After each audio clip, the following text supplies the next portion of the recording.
Selamat pagi anak-anak terkasih. Pada kesempatan hari ini, kalian akan belajar tema 2, udara bersih bagi kesehatan. Subtema 2, pentingnya udara bersih bagi pernafasan, memasuki pembelajaran yang ketiga dan yang keempat. Coba kalian amati gambar tersebut. Gambar apa yang terlihat? Ya, betul sekali. Gambar tersebut merupakan gambar warga masyarakat yang sedang melaksanakan kerja bakti. Dari gambar tersebut, semua anggota masyarakat, mulai dari wanita, pria, bahkan anak-anak, ikut serta dalam membersihkan lingkungan mereka. Hal tersebut membuktikan bahwa sebagai warga masyarakat, mereka melakukan tanggung jawabnya untuk menjaga kebersihan. Selain tanggung jawab, warga masyarakat juga memiliki hak dan kewajiban. Apa sih yang dimaksud dengan hak dan kewajiban? Apa kalian tahu apa bedanya? Yang pertama adalah hak. Hak berarti sesuatu yang mutlak menjadi milik seseorang dan penggunaannya tergantung kepada orang yang bersangkutan. Nah, sebagai warga masyarakat, kita juga memiliki hak. Apa saja hak kita sebagai warga masyarakat? Yang pertama, kita punya hak untuk mendapatkan perlindungan hukum. Yang kedua, sebagai warga masyarakat, kita punya hak untuk mendapatkan pekerjaan dan penghidupan yang layak. Yang ketiga, kita berhak menikmati lingkungan yang bersih. Yang keempat, kita berhak untuk hidup tenang dan damai. Yang kelima, kita berhak bebas memilih, memeluk, dan menjalankan agama. Yang keenam, kita berhak berpendapat dan berorganisasi. Dan yang ketujuh, kita berhak untuk mengembangkan kebudayaan daerah.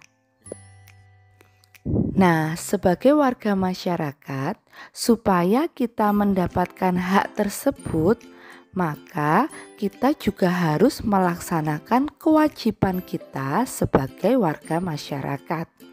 Apa kalian tahu apa itu kewajiban? Nah, kewajiban itu berarti sesuatu yang harus kita lakukan dengan penuh rasa tanggung jawab. Sebagai warga masyarakat, kita juga punya kewajiban loh. Apa saja kewajiban kita? Yang pertama, kita harus mematuhi aturan atau norma yang berlaku di dalam masyarakat. Yang kedua, kita harus menjaga ketenangan dan ketertiban lingkungan masyarakat. Yang ketiga, kita bisa ikut serta mengikuti kegiatan yang ada di lingkungan setempat, seperti jika ada kegiatan kerja bakti, kita juga harus ikut serta. Yang keempat, kita berkewajiban membantu tetangga yang terkena musibah. Yang keenam, kita juga punya kewajiban untuk menjaga kebersihan lingkungan tempat tinggal kita. Nah, jika kita sudah melaksanakan kewajiban kita, maka hak kita sebagai masyarakat juga akan terpenuhi. Hak dan kewajiban ini harus kita lakukan secara seimbang. Kita tidak bisa meminta hak kita kalau kita tidak pernah melakukan kewajiban. Selanjutnya, pada pembelajaran ini, kita juga akan belajar tentang jenis-jenis usaha. Salah satu hak sebagai warga masyarakat tadi adalah mendapatkan pekerjaan. Nah, masyarakat bisa bekerja dengan membuka usaha. Ternyata di dalam bidang ekonomi, jenis usaha ini terbagi menjadi dua. Yang pertama, usaha perseorangan atau usaha yang dikelola oleh seorang diri. Dan yang kedua adalah usaha yang dikelola oleh kelompok. Yang pertama ada usaha ekonomi perorangan. Nah, usaha ekonomi perorangan ini modalnya terbatas dan dikelola secara sederhana. Contohnya saja ada usaha pertanian, usaha perdagangan seperti pemilik warung ataupun pedagang keliling, usaha jasa seperti membuka bengkel, fotokopian atau salon, maupun industri kecil seperti membuka usaha kerajinan. Itu semua termasuk usaha ekonomi perorangan. Selanjutnya, ada usaha ekonomi yang dikelola oleh kelompok. Usaha yang dikelola oleh kelompok ini dikelola bersama, baik modalnya, pengelolaannya maupun keuntungannya. Bentuk usaha ekonomi kelompok ini ada beberapa macam. Ada firma, persekutuan komanditer atau CV, perseroan terbatas atau PT, BUMN, dan koperasi. Yang pertama, kita pelajari dulu tentang firma. Apa itu firma? Firma adalah usaha ekonomi bersama yang didirikan oleh sekurang-kurangnya 2 sekutu. Anggota firma ini bertanggung jawab secara penuh atas resiko kerugian firma. Biasanya, udara firma ini bergerak dalam bidang layanan konsultasi hukum maupun dalam bidang keuangan. Usaha kelompok yang kedua adalah persekutuan komanditer atau biasa disingkat dengan nama CV. Nah, persekutuan komanditer ini didirikan oleh sekurang-kurangnya 2 orang yang menyetorkan modal. Dalam CV terdapat 2 orang sekutu, yaitu sekutu aktif dan sekutu pasif. Sekutu aktif ini sebagai investor atau pemberi modal dan mengelola CV. Sedangkan sekutu pasif hanya sebagai investor saja, tidak mengelola CV.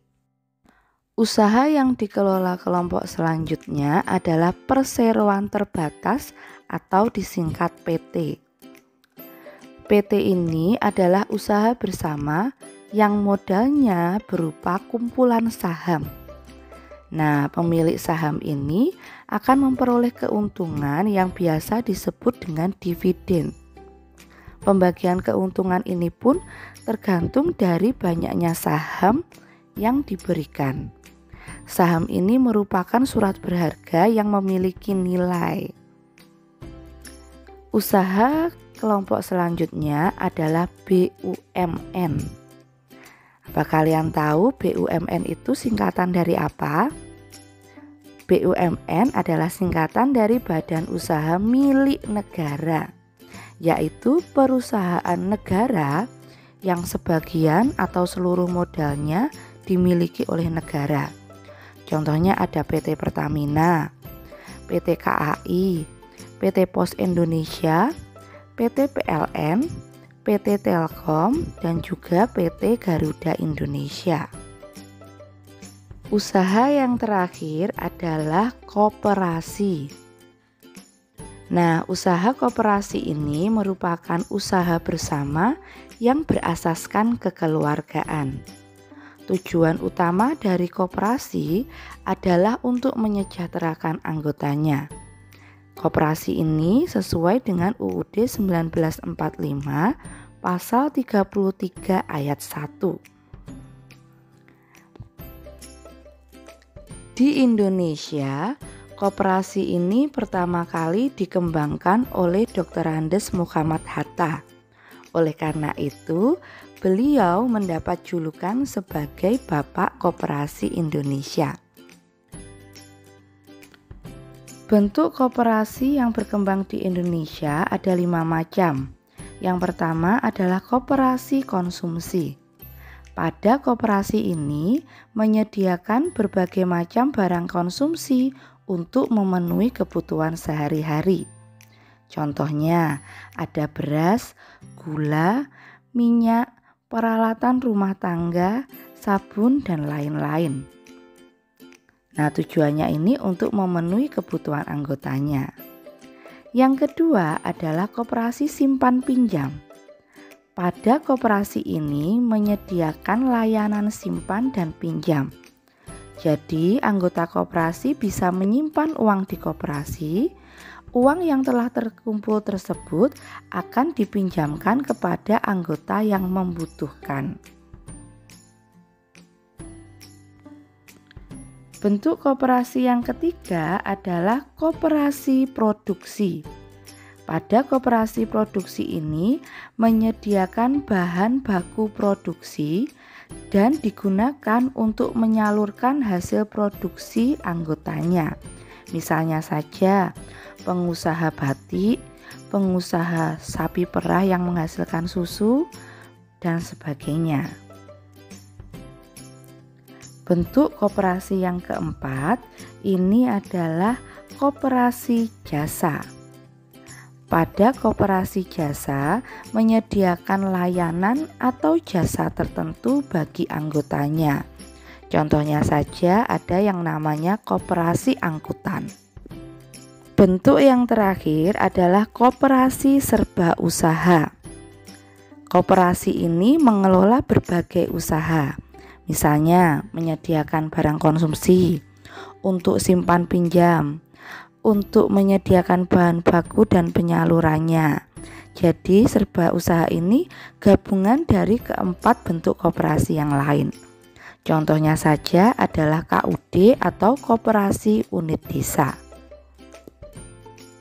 Dalam kehidupan sehari-hari, kita tidak lepas dari yang namanya kegiatan ekonomi. Kegiatan ekonomi merupakan suatu aktivitas atau usaha yang dilakukan oleh manusia untuk memenuhi kebutuhan sehari-hari. Kegiatan ekonomi yang biasa dilakukan meliputi kegiatan produksi, kegiatan distribusi, dan kegiatan konsumsi. Yang pertama adalah kegiatan produksi. Apa yang dimaksud dengan kegiatan produksi? Kegiatan produksi ini merupakan kegiatan menghasilkan barang. Nah, orang yang melakukan kegiatan produksi ini biasa disebut dengan nama produsen. Contohnya saja, pengusaha roti yang membuat roti berarti mereka melakukan kegiatan produksi. Petani menghasilkan padi, mereka juga melakukan kegiatan produksi. Kegiatan ekonomi yang kedua adalah kegiatan distribusi. Nah, apa sih yang dimaksud dengan kegiatan distribusi? Kegiatan distribusi merupakan kegiatan menyalurkan barang hasil produksi kepada konsumennya.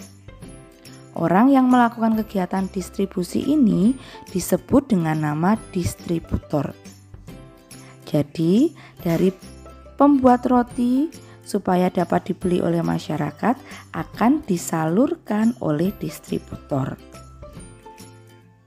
Kegiatan ekonomi yang ketiga adalah kegiatan konsumsi. Apa yang dimaksud dengan kegiatan konsumsi?